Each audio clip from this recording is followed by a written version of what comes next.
Hi everyone and welcome. I'm kicking off a new series of videos which are going to be in a podcast style, hopefully educational podcast-like videos. So please stay tuned for this, and if you learn something from this video, please give it a thumbs up so other people can learn about it too.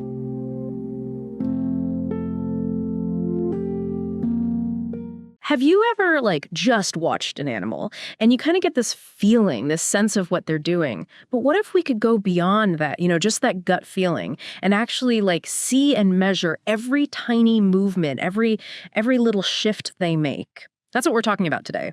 It's not just about observing animal behavior, but really getting down to the nitty-gritty of it, tracking it precisely, understanding it with technology that's, well, pretty mind-blowing, honestly. It is mind-blowing. For the longest time, we were stuck with just our own eyes, our human observations, which, let's face it, have their limits. But now we've got these incredible tools, DeepLabCut and SLEAP. They give us this power to extract data, super detailed data on how animals move. We're talking the precise position of their body parts over time. It's wild. And that's why we're here. For this deep dive, we're really going to explore these two powerhouses, DeepLabCut and SLEAP. What are their core ideas? What makes them tick? What are their strengths? Where do they maybe fall short? And then we'll get into something really cool, how these tools, which are really good at telling us where an animal's body is, might actually be able to tell us what they're doing, directly. Exactly. And to get there, well, we got to start with the basics. The philosophies behind each tool, how they handle tracking one animal, multiple animals, the whole shebang, what's going on under the hood architecturally. And then, that future stuff, that integrated behavior recognition, that's where things get really interesting. Okay, let's start with DeepLabCut. It came out in, 2018, and it really made everyone sit up and take notice. I mean, it used advances in computer vision, like how computers were starting to see humans, to really revolutionize animal tracking. Oh, for sure. DeepLabCut's big innovation was transfer learning. Think about it.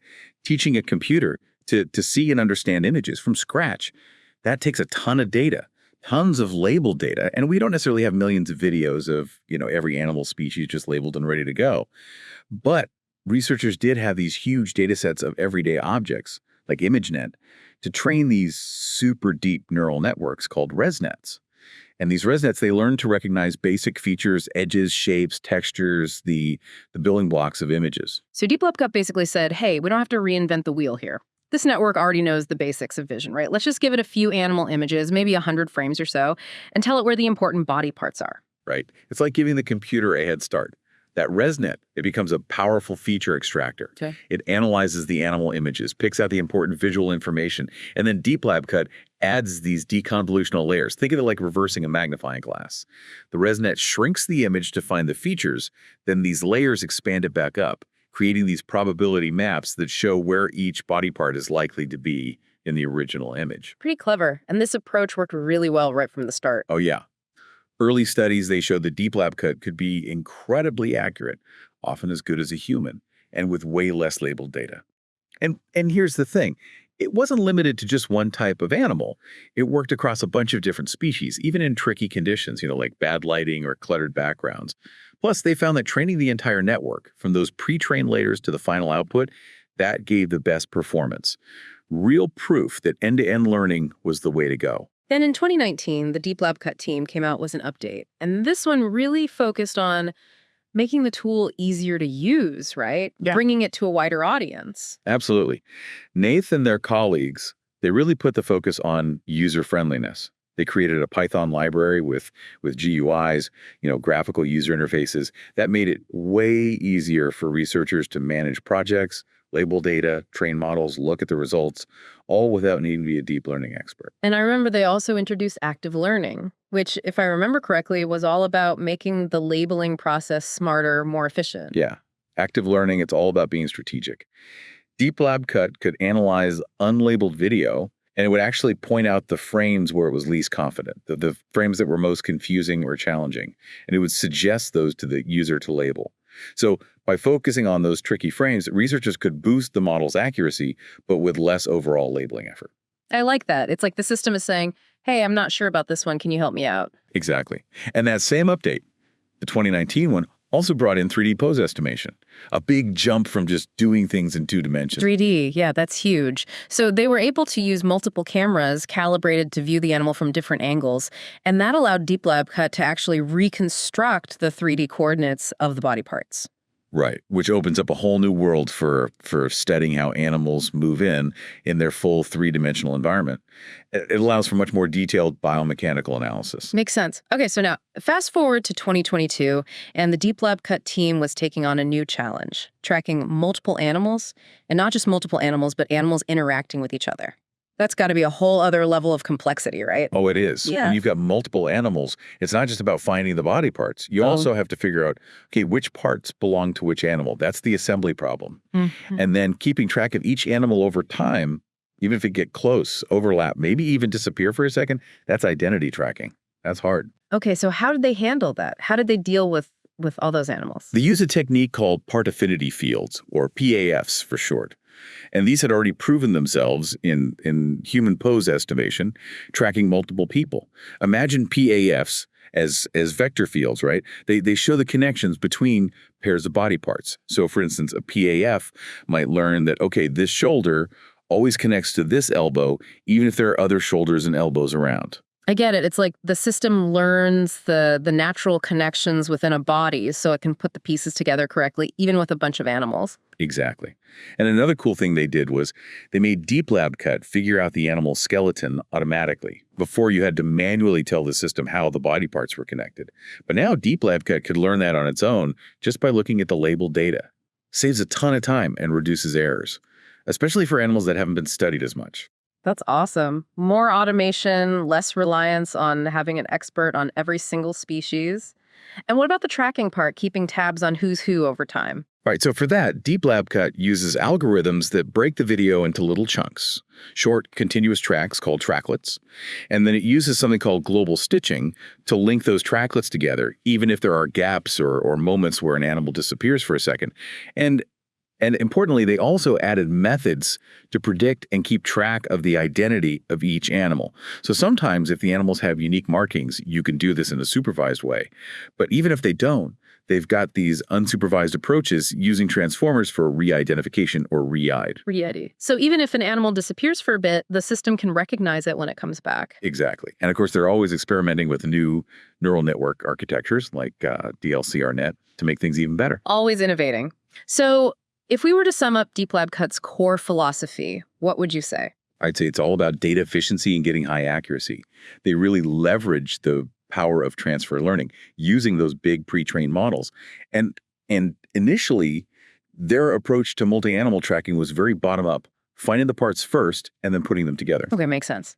So let's switch gears and talk about SLEAP. It came out around the same time as DeepLabCut, but it had a different approach, right? Yeah, LEAP, that stands for Learned Estimation of Animal Pose. It came out in 2019, and it was all about speed and efficiency. Their idea was, hey, for a lot of lab settings, you don't always need these massive, complex, data-hungry networks. Sometimes a smaller, more specialized network trained from scratch can actually do the trick. So DeepLabCut was about using existing knowledge, and LEAP was more about building a specialist for the job from the ground up. Right. LAP's network was intentionally shallower, maybe like 15 layers deep, fully convolutional. And because it was smaller and trained just on the data you had, it could train and make predictions much faster. And like DeepLabCut, it also output these heat maps to show where the body parts were likely to be. And they really pushed this interactive, user-friendly workflow, didn't they? Oh, yeah. LAP was all about the GUI, that graphical user interface. The idea was you could label just a few frames, like 10 or 20, train a quick model, see how it does, correct any mistakes, and then retrain. And you could do this really quickly, iterating and improving the model with minimal labeling. They also use this thing called egocentric alignment a lot, where they'd computationally align each animal to a consistent orientation.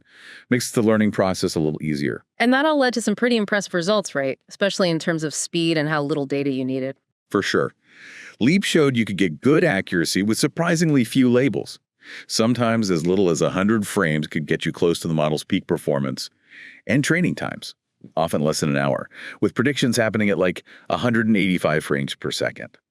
So for researchers who needed a quick, efficient pipeline for a specific experiment, LEAP, was perfect. Then LEAP evolved into SLEEP, and that was a big change, right? Especially in how it handles multiple animals. It was a huge step. Right. SLEEP stands for Social Leap Estimates Animal Poses, and it was a total revamp built specifically for multi-animal tracking.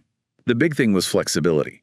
SLEEP could now use both top-down and bottom-up approaches. Hold on, could you explain this quickly? Top-down versus bottom-up. Sure. So top-down is like you first find each individual animal in the image, maybe by drawing dots around them, and then you apply a single animal pose estimation model to each one. Bottom-up is different. You detect all the body parts first, and then you have to figure out which parts go together to make each animal. SLEEP let you choose whichever was best for your data.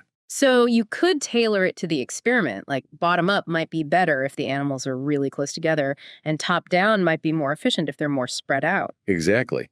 And it wasn't just the method that was more flexible. The network architectures themselves, they got a huge upgrade.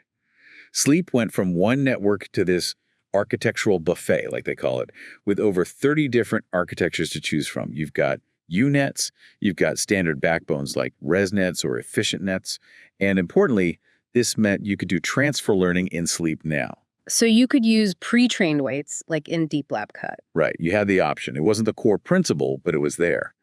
And this flexibility, it meant researchers could really fine-tune their models to their specific needs, balancing speed, accuracy, and how much data they had. And what about keeping track of individual animals, their identities? How did SLEEP handle that? They had a few tricks up their sleeve. They had this simple but effective optical flow-based method, FlowShift, that didn't need any extra training. And they also built in these appearance-based models directly into the top-down and bottom-up pipelines. So SLEEP could learn to recognize individual animals by how they looked and keep track of them, even in crowds. I also remember reading that SLEEP really focused on making the whole software framework robust and easy to use. Oh yeah, SLEEP is built with proper software engineering in mind. It has a standardized data format so you can work with different data sets easily. It has a reproducible configuration system for experiments.